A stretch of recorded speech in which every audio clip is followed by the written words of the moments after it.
स्वागत है आप सबका मेरे इस YouTube चैनल RH मैथ्स में। और आज हम पढ़ेंगे प्रश्नावली 1.1 का 4 नंबर क्वेश्चन। तो कह रहा है 5/8 को -7/72 के व्युत्क्रम से गुणा कीजिए। तो सबसे पहले हम 5/8 को लिखेंगे। 5/8 मल्टीप्लाई, व्युत्क्रम का मतलब होता है उल्टा, यानी नोमिनेटर को डिनोमिनेटर में बदल देंगे और डिनोमिनेटर को नोमिनेटर में बदल देंगे। जैसे डिनोमिनेटर में है 72, तो नोमिनेटर कर देंगे 72 और नोमिनेटर को डिनोमिनेटर कर देंगे, तो हो जाएगा -7। अब हमको क्या करना है, मल्टीप्लिकेशन कर देना है। तो 8 से कैंसिल आउट हो जाएगा, 8 4 जा 72, तो 5 4 जा 20 हो जाएगा और 7 का 7 और माइनस, और आंसर हो जाएगा 5 नंबर क्वेश्चन में है -1/3 multiply 1/2 plus 1/4 bracket equal -1/3 multiply 1/2 plus -1/3 multiply 1/4 के रूप में कौन सा गुणधर्म है, बताइए। तो सॉल्व करते हैं। इसमें जिस नियम का यूज किया गया है उसे हम वितरण नियम, डिस्ट्रीब्यूटिव लॉ कहते हैं। इसमें क्या होता है, जैसे मान लीजिए दिया गया है a मल्टीप्लाई b प्लस सी, तो इसे हम a से b में मल्टीप्लाई करेंगे तो ab हो जाएगा, प्लस का प्लस, फिर a और c में मल्टीप्लाई करेंगे तो ac हो जाएगा।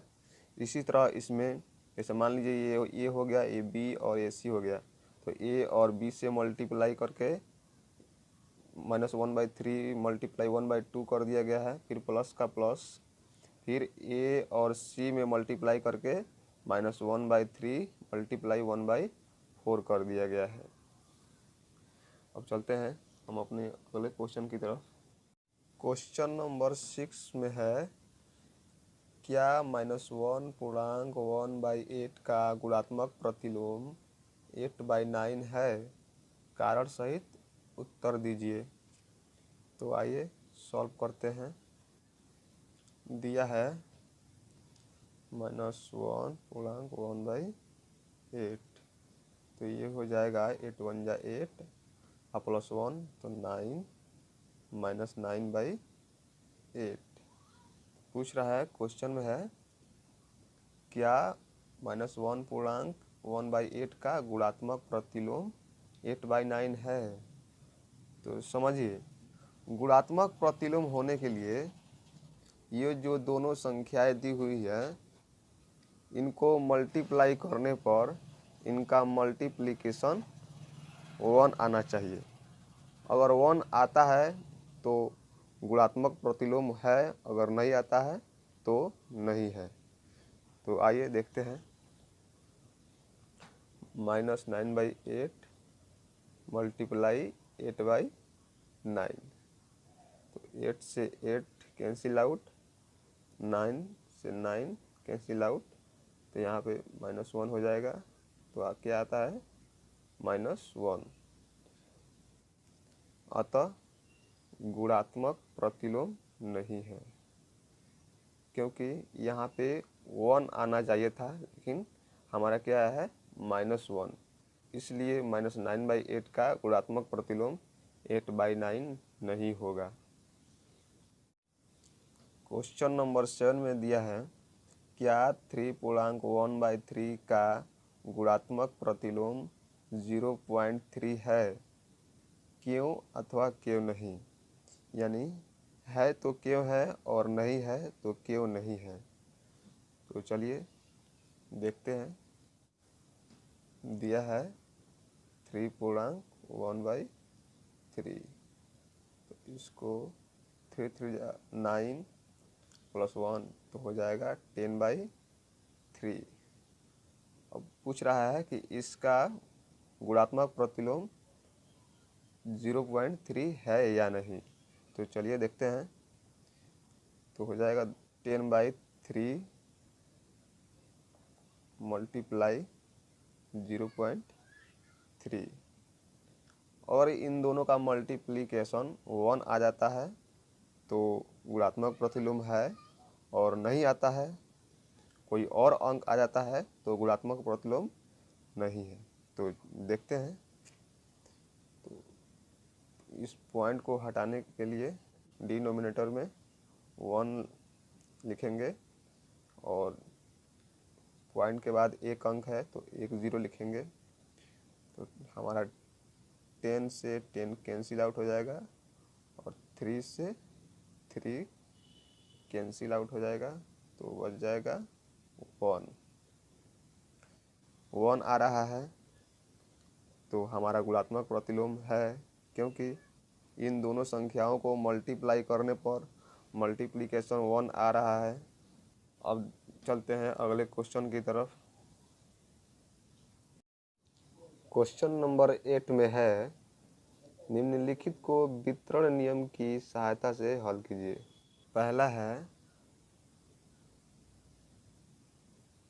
-3/4 मल्टीप्लाई ब्रैकेट 2/3 प्लस -5/6।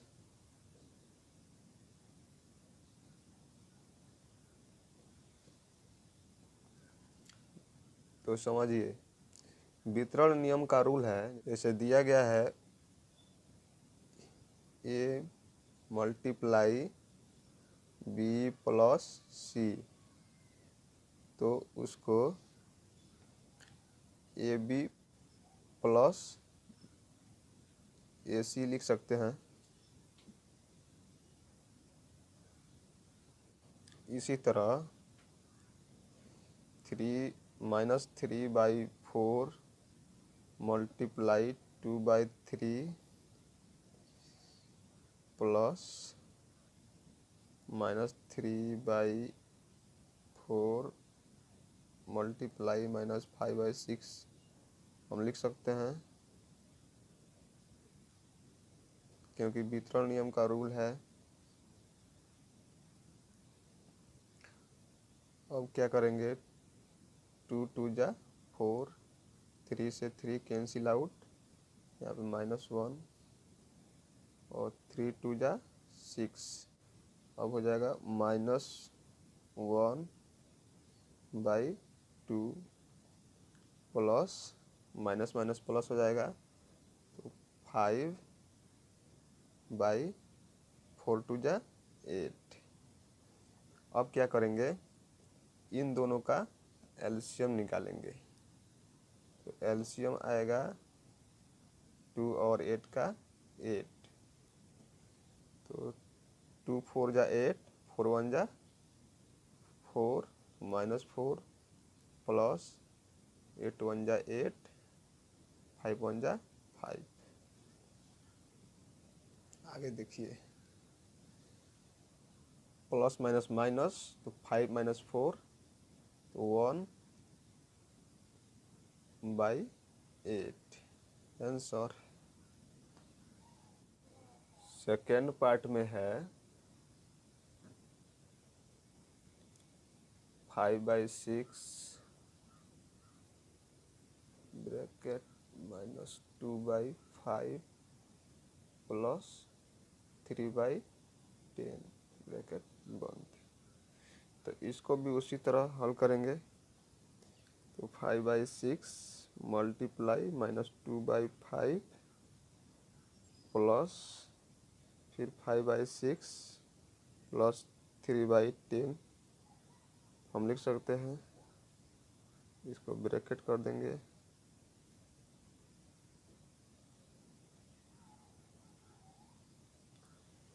अब क्या करेंगे, 2 3 जा 6 हो जाएगा, ये 5 से 5 कैंसिल आउट हो जाएगा। यहाँ पे 5 2 जा 10, 3 2 जा 6 हो जाएगा। यहाँ पे -1/3 प्लस है तो प्लस, और फिर 1 2 2 जा 4 हो जाएगा। अब क्या करेंगे, इन दोनों का एलसीएम निकालेंगे। तो एलसीएम हमारा आएगा 12, 3 4 जा 12, तो 4 1 जा 4 -4 प्लस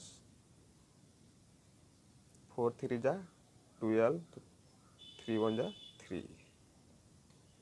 आगे देखिए, माइनस प्लस माइनस होगा, इसलिए 4 - 3 तो 1, और साइन किसका होता है, बड़े वाले का, तो -1/12 आंसर।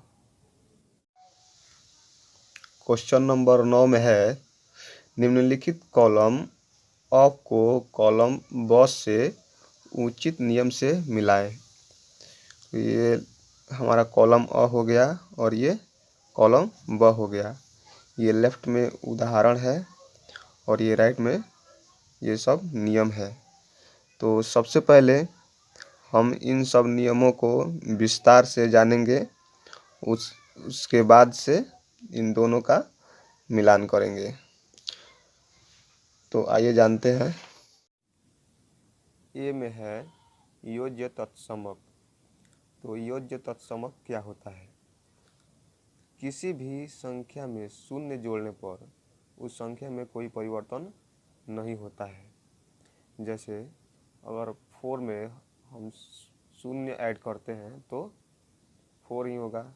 इसी तरह 3/5 में हम शून्य ऐड करते हैं तो 3/5 का 3/5 ही होगा। इसी तरह आगे देखते हैं। अगला है गुणात्मक तत्समक। तो गुणात्मक तत्समक क्या होता है? तो किसी भी संख्या में 1 से गुणा करने पर उस संख्या में कोई परिवर्तन नहीं होता है। जैसे 7 × 1 तो 7 ही होगा। 1/2 में अगर 1 से मल्टीप्लाई करते हैं तो 1/2 ही होगा। सी है गुणा का साहचर्य नियम। तो समझते हैं कि गुणा का साहचर्य नियम क्या होता है। दिया है a × b × c, और a और b ब्रैकेट में है तो इसको a × b × c और c और b को ब्रैकेट में कर दिया गया है। तो उदाहरण से समझते हैं। जैसे 2 × 3 × 4 है तो 2 और 3 ब्रैकेट में है तो इसको हम 2 × 3 × 4 और 3 और 4 को ब्रैकेट में कर देंगे। आइए जांच भी कर लेते हैं कि साहचर्य नियम सही है कि नहीं। तो 2 3 जा 6 हो जाएगा, × 4, 2 × 3 4 जा 12। इसी तरह 6 4 जा 24, 12 2 जा 24 ही होगा।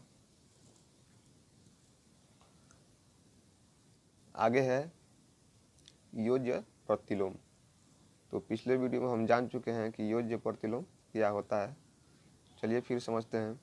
वह संख्या जिसको किसी संख्या में जोड़ने पर यदि योगफल शून्य हो जाता है तो वो दोनों संख्याएं एक दूसरे का योज्य प्रतिलोम कहलाती है। जैसे 6 में अगर हम -6 जोड़ते हैं तो हमारा 0 आता है।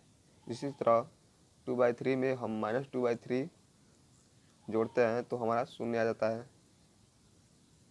अतः 6 का योज्य प्रतिलोम -6 होगा और -6 का योज्य प्रतिलोम 6 हो जाएगा। अगला है वितरण नियम। तो समझते हैं कि वितरण नियम क्या है। दिया है a × ब्रैकेट b + c, तो इसको हम a × b bracket plus a × c कर सकते हैं। उदाहरण समझते हैं। 4 × 6 + 8, तो इसको हम 4 × 6 + 4 मल्टीप्लाई 8 हम लिख सकते हैं। तो F है समवर्ग नियम। तो समझते हैं समवर्ग नियम क्या है। तो सबसे पहले गणित में 4 मौलिक क्रियाएं होती है, प्लस, माइनस, मल्टीप्लाई और डिवाइड। समझते हैं। जैसे मान लीजिए ये कोई पूर्णांक है और इधर b भी कोई पूर्णांक है। तो a और b में इन चारों में से कोई भी एक मौलिक क्रिया करते हैं तो इधर कुछ ना कुछ तो आएगा ही। जैसे मान लीजिए a b आता है, अगर a b भी पूर्णांक है तो हम समझेंगे कि यह समवर्ग नियम का पालन कर रहा है। अगर a b पूर्णांक नहीं आता है, कोई और संख्या आ जाता है, जैसे परिमेय संख्या आ जाता है, तो हम समझेंगे कि यह समवर्ग नियम का पालन नहीं कर रहा है। तो आइए उदाहरण से समझते हैं। जैसे दिया है 3, दिया है 3, ये भी कोई पूर्णांक है, और इधर 5 है, ये भी पूर्णांक ही है। जैसे इसमें प्लस करते हैं तो हमारा क्या आता है 8, तो ये भी पूर्णांक ही है, अतः यह समवर्ग नियम का पालन कर रहा है।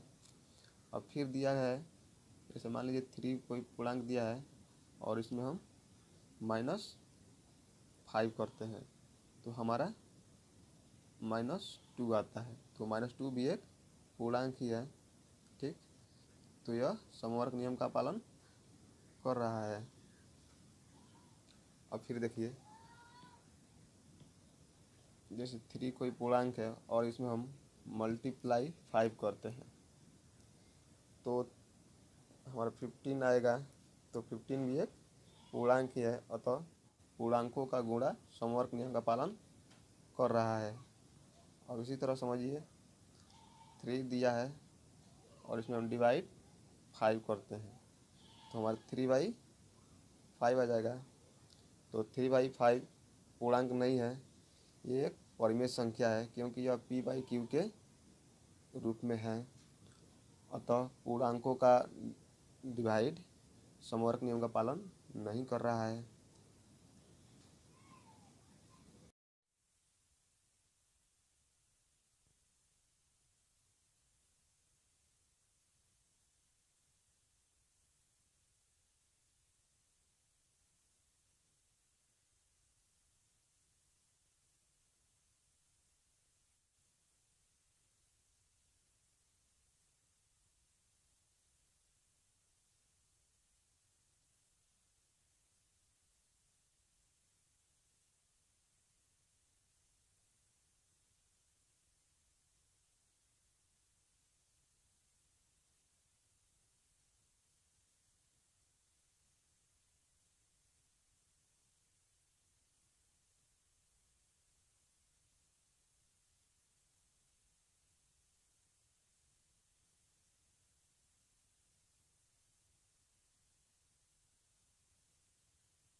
लेते हैं, जैसे 2 और 3 5 हो जाएगा, +4 2 और 3 और 4 7 हो जाएगा, और 5 4 9 और 2 7 9।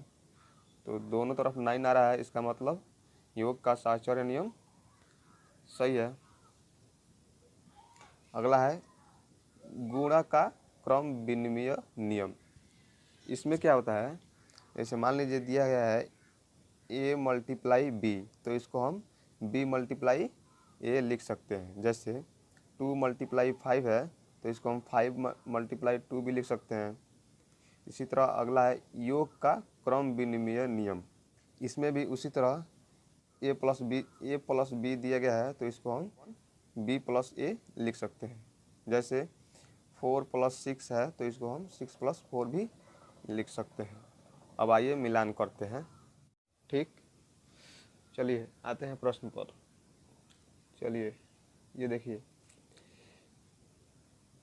a + b = b + a, ये जो है हमारा किस नियम के तहत आता है, योग का क्रम विनिमय नियम।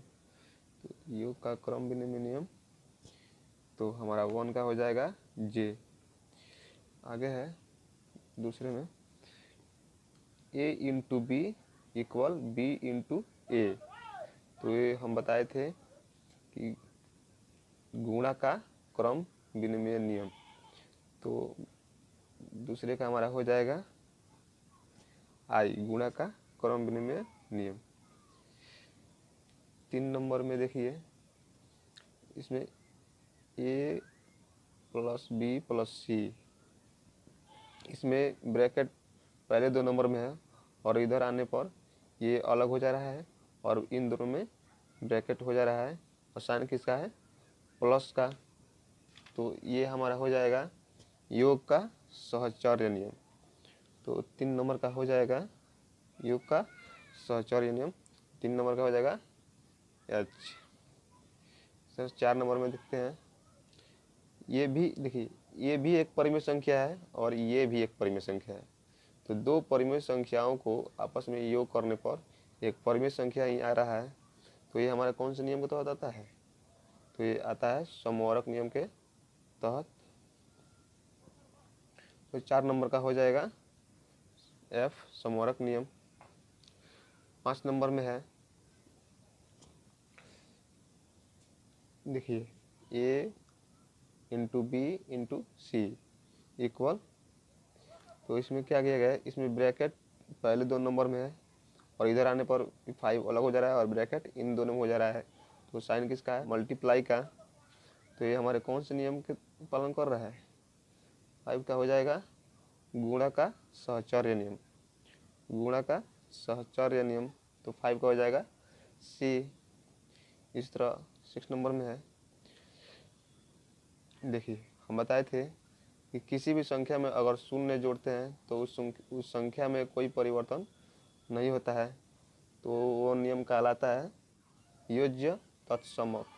तो 6 का हो जाएगा ए, योज्य तत्समक। इसी तरह 7 में है, जब किसी संख्या में 1 से मल्टीप्लाई करते हैं तो उस संख्या में कोई परिवर्तन नहीं होता है। देखिए -8/3 में 1 से मल्टीप्लाई हुआ है तो -8/3 हुआ है। तो ये कौन से नियम का पालन कर रहा है, गुणात्मक तत्समक। तो 7 का हो जाएगा बी। इसी तरह 8 में है, इसमें क्या है, देखिए 5/2 इंटू 1/3 से मल्टीप्लाई करके 5/3 इंटू 1/3 कर दिया गया है। फिर प्लस का प्लस, फिर 5/2 इंटू 2/5 को 5/2 मल्टीप्लाई 2/5 कर दिया गया है। तो ये हमारा कौन से नियम का पालन कर रहा है, ये हमारा जो आता है वितरण नियम के तहत। 8 का हो जाएगा वितरण नियम, 8 का हो जाएगा ई, वितरण नियम। इस तरह 9 में है, इसमें देखिए जब हम बताए थे, जब 2 परिमेय संख्याओं का गुणनफल 1 आए तो वो हमारा कौन सा नियम कहलाता है, गुणात्मक प्रतिलोम। तो हमारा 9 का कौन सा हो जाएगा, गुणात्मक प्रतिलोम, जी नंबर, 9 का जी हो जाएगा। इसी तरह 10 में है, जब किसी भी 2 संख्याओं को आपस में योग करने पर योगफल 0 आए तो वो हमारा योज्य प्रतिलोम कहलाता है। इसी तरह 10 का डी हो जाएगा।